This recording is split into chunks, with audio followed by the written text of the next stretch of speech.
Magandang umaga, narito na ang mga balita sa inyong PRTV News Break. Nakataas ang storm signal number 2 sa ilang lugar sa bansa dahil sa bagyong Basyang na patuloy na lumalakas. Kumuha tayo ng update mula kay Pag-asa Weather Specialist John Manalo. Magandang umaga po, Angela Babad po ng PRTV News.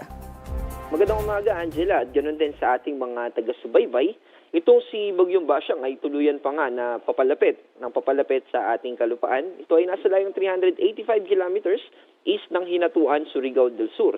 Ito ay may lakas ng hangin na umaabot sa 65 kilometers per hour malapit sa sentro at pagbugso na umaabot ng 80 kilometers per hour. Ito ay kumikilos pakanluran in general direction niya sa bilis na 20 kilometers per hour. At dahil nga po dito kay Bagyong Basyang ay nakataas sa signal number 2 itong mga babanggitin natin na mga probinsya.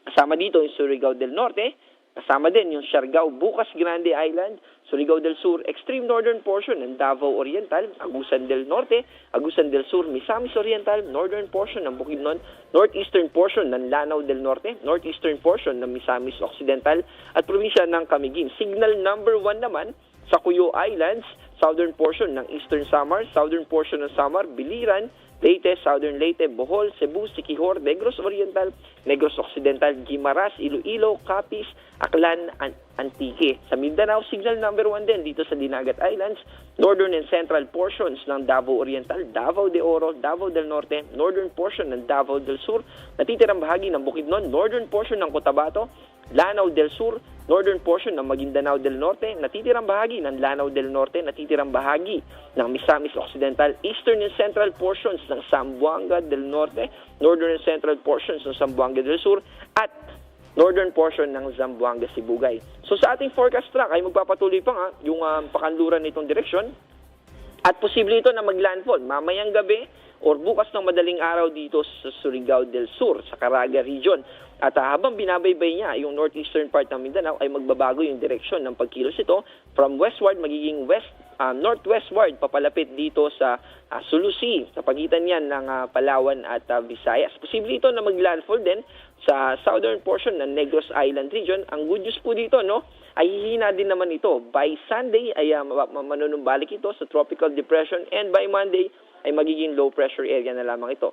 I-note po natin na kahit na may kahinaan yung intensity or lakas ng hangin na associated dito kay Bagyong Basyang, yung mga dadalhin nito ng mga pagulan ay posible pa rin na magdulot ng mga pagbaha at pagguho ng lupa, lalo na sa mountainous area ng northern Mindanao. Kaya heads up at paghandaan pa rin po natin ito. At yan po yung ating paalala and update mula sa DOST Pag-asa. Uulanin rin po ba ang Metro Manila?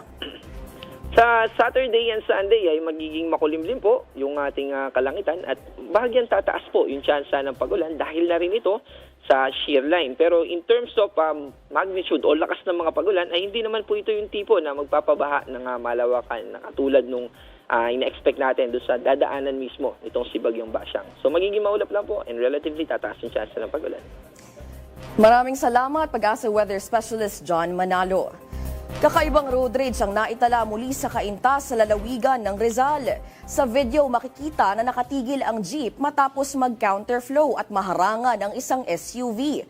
Dahil hindi umurong ang SUV driver, bumaba ang jeepney driver at kinumpronta siya. Sa sobrang inis ay nandila ang jeepney driver sa SUV driver. Nangyari ito Martes ng gabi sa A. Bonifacio Avenue. Sa gitna ng galit ay sinasabi niyang liliko siya sa gasolinahan, kaya siya nag-iba ng lane. Pero ayon sa nagpost sa social media at iba pang nakakita, nasa 100 metro pa ang layo ng gasolinahan. Nagbitayo pa ng masasamang salita ang jeepney driver at kalaunan ay nagmaniobra ng sasakyan at ibinalik sa tamang lane ang jeepney. Nagbabala naman si Representative Jonathan Clement Abalos, chairperson ng House Committee on Ethics and Privileges, kay Cavite Congressman Kiko Barzaga na posibleng magpataw sila ng mas mabigat na parusa.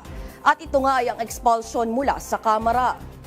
Ayon kay Representative Abalos, ginawa nila ang kanilang obligasyon na naaayon sa batas at inimbitahan si Barzaga pero hindi humarap. Dahil dito ay binasa na ng komite ang assessment sa kaso at nagrekomenda muli ng 60 araw na suspensyon. Pero ngayon ay mahigpit ang kanilang babala na ang pag-uulit ng kaparehong paglabag ay maaaring magresulta sa mas mabigat na parusa kabilang na ang expulsion. Thank you and have a great Kaya po kahapon, nagbasa po kami ng aming report kung saan inirekomenda po ang penalty ng 60-day suspension with stern warning that repetition of a similar misconduct may result into a more severe penalty including expulsion. At yan ang mga balitang nakalap ng inyong PRTV Newsbreak. Live kami sa free-to-air Beam Channel 31, Signal Channel 31 at sa YouTube.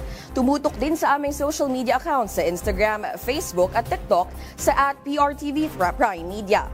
Ako si Angela Babad. Magandang umaga.